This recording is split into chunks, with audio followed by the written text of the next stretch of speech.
আমার রক্তে রঞ্জিত হয়ে যাইত, কিন্তু এই মদিনার মাটি আমাকে ক্ষমা করে দিয়েছে। এই মদিনার মাটি কত না খাঁটি, আমাকে আজকে মাফ করে আমাকে জীবন দিল। এই জন্য মদিনা আমার জানের চাইতে বেশি প্রিয় হয়ে গেছে। সুবহানাল্লাহ পরে একটা আওয়াজ করে বলুন আল্লাহু আকবার। আরে ও মদিনার মাটি রে, তুই যে বড় খাঁটি রে। আরে ও মদিনার মাটি রে, তুই যে বড় খাঁটি রে। আমার বীর কারণে বলে না আমার নবী, জোরে জোরে বলুন না মারহাবা। এইদিকে বলতে গেলে অনেক লম্বা সময় চলে যাবে। এবার সাথে সাথে সুমামা ডেকে বলল, নবী গো, আমার আরেকটা পরিবর্তন হয়েছে, আপনাকে বলতে চাই। এই পৃথিবীর মধ্যে আমার কাছে একটা নাম, 4 অক্ষরের একটা নাম বড় বেশি ঘৃণার ছিল। এই ব্যক্তিটাকে আমার কাছে ঘৃণিত মানুষ বানাইছে। আমার বাপ দাদারা, আমার আত্মীয় স্বজনরা বলেছিল মুহাম্মদ একজন মিথ্যাবাদী। নাউজুবিল্লাহ বলেন। মুহাম্মদ হচ্ছে একজন বেদিন। সেই ব্যক্তি বাপ দাদার ধর্ম ত্যাগ করেছে। নাউজুবিল্লাহ বলেন। আমার কাছে এমন ভাবে মুহাম্মদ নামের ব্যক্তিকে এমন ভাবে উপস্থাপন করা হয়েছে, আমার কাছে ঘৃণার পাত্র হয়েছিল।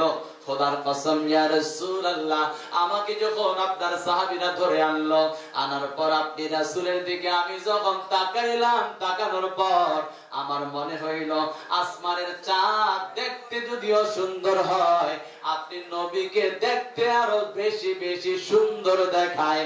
জোরে জোরে বলুন না সুবহানাল্লাহ, চিল্লায় বলেন আল্লাহু আকবার। আল্লাহ রাসূল সাল্লাল্লাহু আলাইহি সাল্লামকে বললেন, ইয়া রাসূলুল্লাহ, আমি যে চেহারা মুবারক দেখতে পাইলাম, এই চেহারা দেখে আমি বুঝতে পারলাম এই চেহারার লোক কখনো মিথ্যাবাদী হইতে পারে না, এই চেহারার লোক কখনো প্রতারক হইতে পারে না। খোদার কসম, আজকের পর থেকে মুহাম্মদ নামের ব্যক্তি আমার জানের চাইতে বেশি আরো প্রিয় হয়ে গেছে। জোরে জোরে বলুন না সুবহানাল্লাহ, চিল্লায় বলেন আল্লাহু আকবার। এবার সুমামা বিন উসাল ডেকে বলল, 1 মিনিটের মধ্যে শেষ করে দিচ্ছি। সুমামা বিন উসাল ডেকে বলল, ইয়া রাসূলুল্লাহ, আপনার কাছে একটা আরজি জানাইতে চাই। আমি যখন বেদিন ছিলাম, ইসলাম যখন আমার কাছে আসে নাই, তখন আমি কাবা শরীফ তাওয়াফ করতেছিলাম।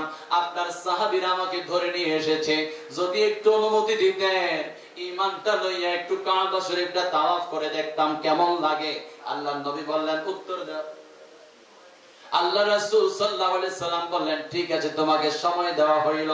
আল্লাহ রাসূল সাল্লাল্লাহু আলাইহি সাল্লাম বললেন, যাও যাও যাও, তুমি এখন কাবা শরীফটা ঈমান লইয়া একটু তাওয়াফ করে দেখো। এবার সাহাবায়ে কেরামগণের মাঝ দিয়ে তিনি দৌড় দিতে লাগলেন। সাহাবায়ে কেরামগণ তার জামার আস্তিনের মধ্যে ধরে রাখলেন। আল্লাহ রাসূল সাল্লাল্লাহু আলাইহি সাল্লাম ডেকে বললেন, সাহাবীরা, তার জামার আস্তিন ছেড়ে দাও, তাকে একটু যাইতে যাও। নতুন ঈমান আনছে তো ঈমানটার পাওয়ারটা অনেক বেশি। নতুন ঈমান লইয়া একটু কাবা শরীফটা তাওয়াফ করে দেখো। ঈমান নিয়ে কাবা শরীফ তাওয়াফ করলে কত মজা লাগে। জোরে জোরে বলুন না সুবহানাল্লাহ, চিল্লায় বলুন আল্লাহু আকবার। এবার সুমামা বিন উসাল দৌড় দিতে লাগলেন। সওয়ারিতে চইরা চইরা তিনি যতক্ষণে মক্কায় গেলেন, তিনি যাওয়ার আগে তিনি যে ইসলাম ধর্ম গ্রহণ করেছেন এই সংবাদ মক্কায় পৌঁছে গেছে। সুবহানাল্লাহ বলেন। মক্কার বড় বড় কাফেররা ওনার বন্ধু ছিল, কারণ তিনি তো কাফেরই ছিলেন। কথা বলেন ঠিক কিনা?